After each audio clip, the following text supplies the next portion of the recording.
We're going to check in with Jill now at Blush Lane Organic Market. She's getting a very special tour this morning with an expert. Jill?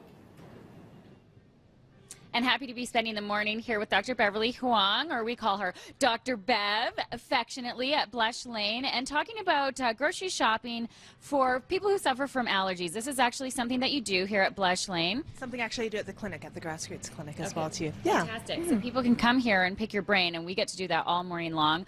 Gluten-free is huge right now. A lot of people eliminating gluten from their diet. So how do you suggest people start to shop for gluten-free if they're legitimately allergic or if they have a sensitivity? Well, first of all, you want to find the products where you don't expect to find gluten, and the big ones I would say would be like soy sauce, beer, some diet yogurts. It's sometimes even used as a stabilizer in ketchup or ice cream as well, too. Okay, so what ingredients are you looking for? This particular brand happens to be clean, but not all yogurts are. Sometimes it'll list it as wheat starch, or you might have to even look at some of the seasonings that are in some of more packaged goods as well too.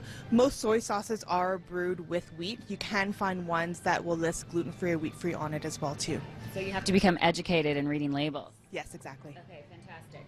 Now, what are some of the products that people can get into if they're shopping and living gluten-free? So some of the easiest things you can do is actually just finding a straight switch. So to switch out things like breads and pastas can be very easy. Our family's go-to is this go-go quinoa spaghetti. Nice. We've served it to guests. They've never even noticed it was a different option than their normal spaghetti.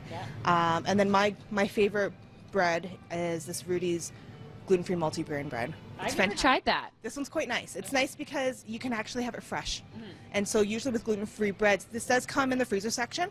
You toast it, and it has to be toasted, and that's it. But this one, you can actually heat it up just a bit and actually have it fresh, which is nice for sandwiches or just something a little bit different as well, too. Yeah. That's the thing. You don't want to compromise those things that you love if you're going gluten-free.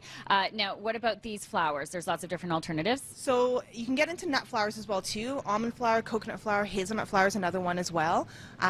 These would be an easy switch, say, for breadcrumbs in your meatloaf recipe or your hamburger recipe, for example.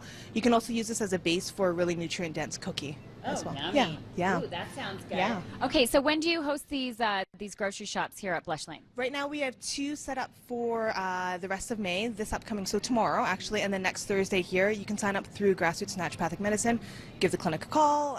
We do have a limited spots available. We do have ones lined up for June and July.